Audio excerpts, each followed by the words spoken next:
And yeah, we're going to end it off with a presentation from Will Morton and just a little biography of him. Will Morton is a rising senior at the University of North Carolina at Chapel Hill. He's double majoring in peace, war, and defense and global studies with a focus on Russia. And the name of his paper is Countering Holocaust Denial and the Bulgarian North Macedonia Dispute. He wants to share, he should be able to share. Will, if you want to share, you're more than welcome to, but we can also do that for you. Whichever's easiest. If you could share, that'd be great, but I'm also, yeah, So you can control. exactly. Then you can control going through the slides. Yes. Let me get that set up real quick. Okay, no problem.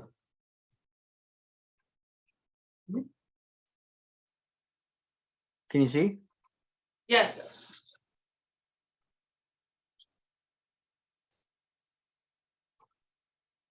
All right. Can you see me as well? Yes. Yes.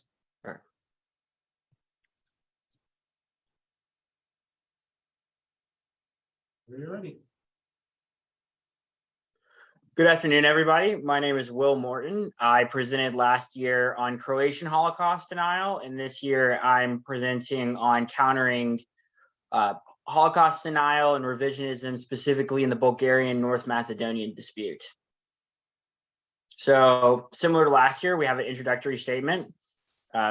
This presentation covers potentially triggering material surrounding the Holocaust and the mass deportation of Jews by the Kingdom of Bulgaria during World War II. Images in this presentation have been carefully selected for a wider audience.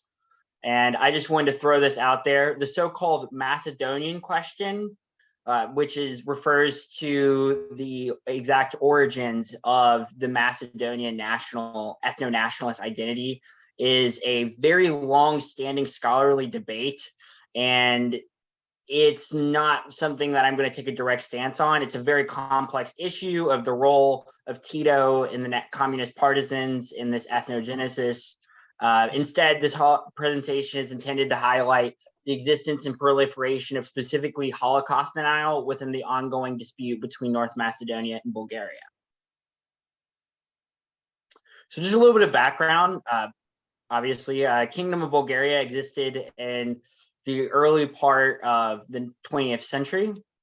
And it was led at the time of World War II, it was led by King Boris III. It was initially concerned with reclaiming the lost land in World War I. At the start of the war and in the kind of the grumblings of the beginning of the conflict, it was initially a neutral state. However, in anticipation for their eventual alliance with Hitler, they started passing anti-Semitic legislation based on the Nuremberg laws. So, as I said, they aligned with Hitler under Boris III. He made an alliance with Hitler to join the Axis powers. Bulgaria would provide free travel of German troops throughout their borders and some assistance during the war, though not a predominant assistance. And in exchange, the area of Macedonia, now known as North Macedonia, and Thrace, which is part of Greece, and a little bit of what is now part of Serbia, would be given to Bulgaria.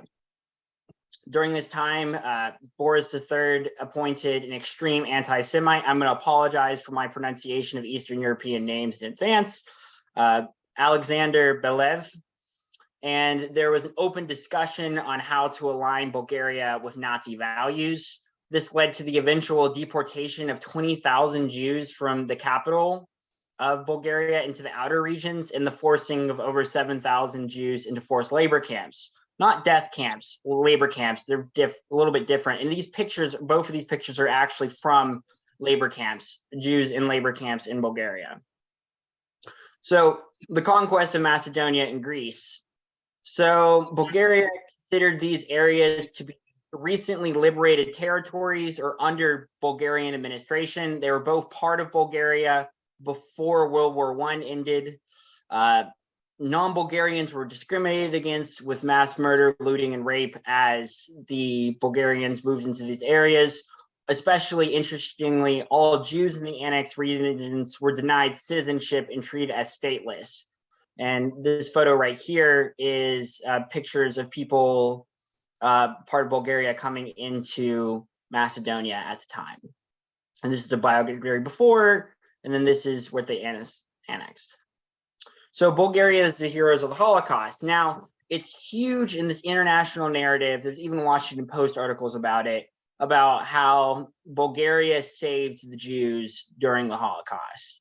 And it is true that Bulgaria saved a lot of Jews, but only Jews from Bulgaria itself. It considered all other Jews to be stateless. However, at first, they signed an agreement, and Bulgaria signed an agreement in 1943 that stated that all Jews were going to be sent to the Holocaust camps. And originally this was for everyone, and it was going to start with the annexed regions. However, there were certain people within Bulgaria that fought against this, and they successfully championed to not annex, not sending the Jews from within their own country to other places. However, this was after Boris III approved the systematic rounding up and extermination of over 11,000 Jews by the Bulgarian police in Macedonia and Thrace. Combined, the police often committed acts of rape and looting in the process of enacting the final solution in Macedonia and Thrace. And these are all pictures from the Holocaust. So we're going to fast forward a lot of time. So the new Macedonian state, a long story, very short. After World War II, the communists took over and Tito united all of that region into the new second Yugoslavia. Macedonia would then break off from that and form its own state, independent state in the 1990s as the Yugoslav wars happened. So at first, the biggest challenge, I appreciated the person that went before me, Sid, and his perfect transition into my presentation, because Greece has had a long-standing issue with Macedonia, at the time Macedonia, and they blocked their accession into the EU from 2007 until the 2018 Prespa agreement, where Macedonia became North Macedonia. But their current issue now, and it's still being figured out, is the Bulgaria issue. So in 2017, preliminary joint history commission was established to try and figure out the shared history between North Macedonia and Bulgaria. As we will see, Bulgaria considers North Macedonian culture, identity, language, and background to be all just basically Bulgarian and confused. And I want to have a heavy disclaimer here. This is not saying that everyone in Bulgaria thinks this, not everyone in Macedonia thinks this. This is about official state decisions, which we're discussing. But I want to make sure that I'm not trying to cast everyone in Bulgaria as complicit in Holocaust denial or revisionism. And we'll get to that in a second. In November 17th of 2020, the state of Bulgaria blocked North Macedonia's EU accession. So what are their demands? So the Bulgarian state demands the term Bulgarian fascist occupying forces to be removed from all textbooks and World War II monuments. They prefer the idea that they didn't actually take over those areas of Macedonia during the Holocaust. They say that that area was under Bulgarian administration, or in some cases, they want to say that it was the Germans that deported all the Jews.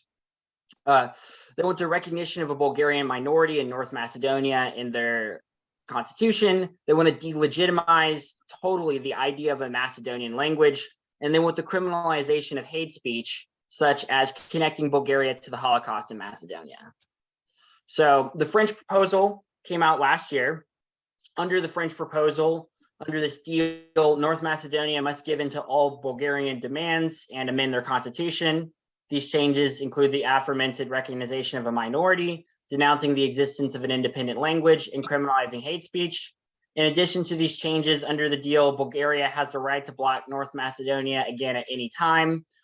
This decision, even going through this proposal, making this proposal, proved so unpopular that it would not wholly cause, but it would contribute to a vote of no confidence against the Prime Minister of Bulgaria last October. So cultural centers, this is the real meat of the issue here. The two cultural centers were opened up in North Macedonia by Bulgaria, the state, people working with the state, along with the state.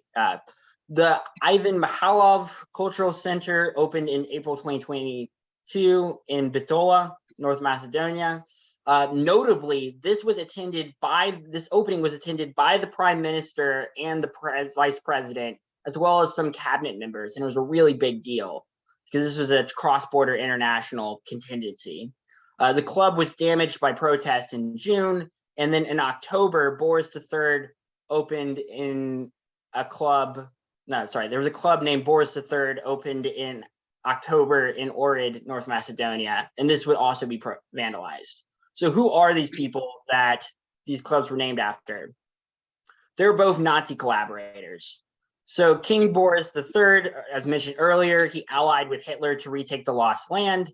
He passed anti-Semitic laws in Bulgaria. He oversaw the forced deportation of 20,000 Jews from Sofia to outer regions, and he directly signed off an agreement to enact the final solution.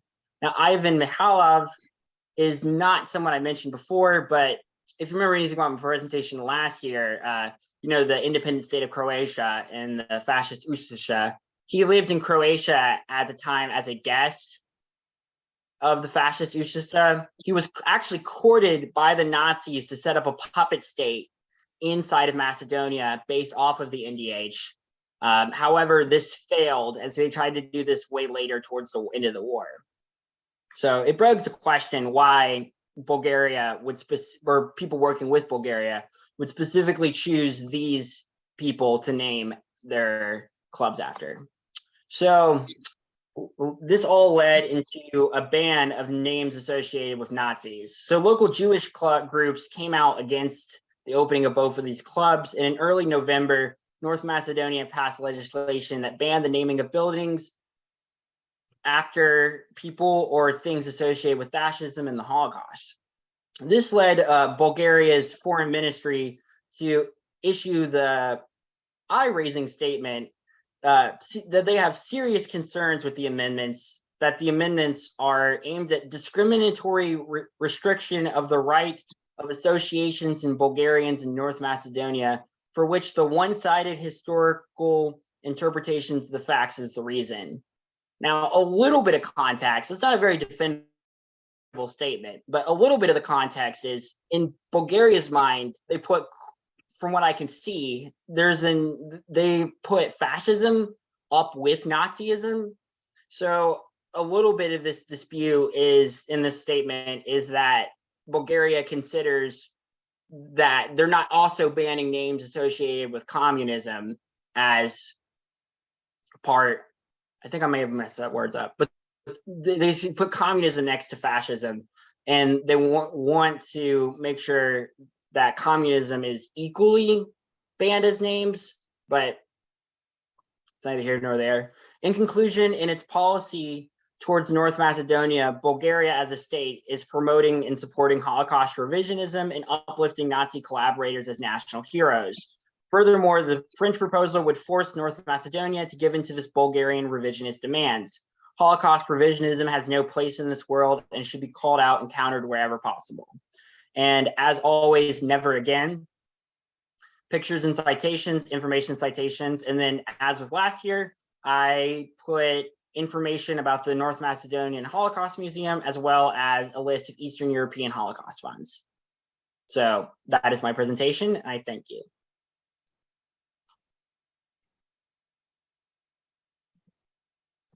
Thank you so much, Will. Isn't it interesting that the keynote and then Zeynep's presentation talked about bringing stories and names forward, and then here we have these two clubs named for people who are Nazi collaborators. Yeah, different type of bringing names forward. What questions do you have for Will? I have one. Yes. So first of all, thank you so much for your presentation. Very, very interesting. And I was just kind of curious, we've talked, I mean, it's come up in a couple of conversations today about what's actually happening on the ground and, kind of not necessarily in politics. And I'd be curious to know if you know anything about what the Bulgarian public thinks of this issue, if they're in support of it, if they're against it, just your thoughts or if you know anything about it. So I don't know specifically about the Holocaust section of it. I do know in my research that there's wide Bulgarian public support that they're like that Macedonian and North Macedonian culture is part of Bulgarian. As far as there's more of a discussion about the so-called Macedonian question of whether the creation of the ethnogenesis of Macedonian Macedonian ethnicity happened because of and was made from Tito. There's more about that than specifically the Holocaust denial aspect of it.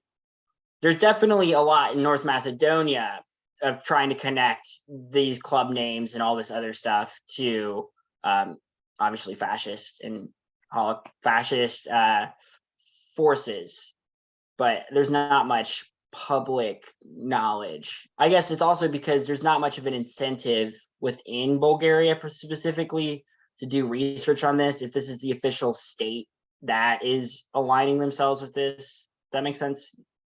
Yes, thank you. Any other questions for Will?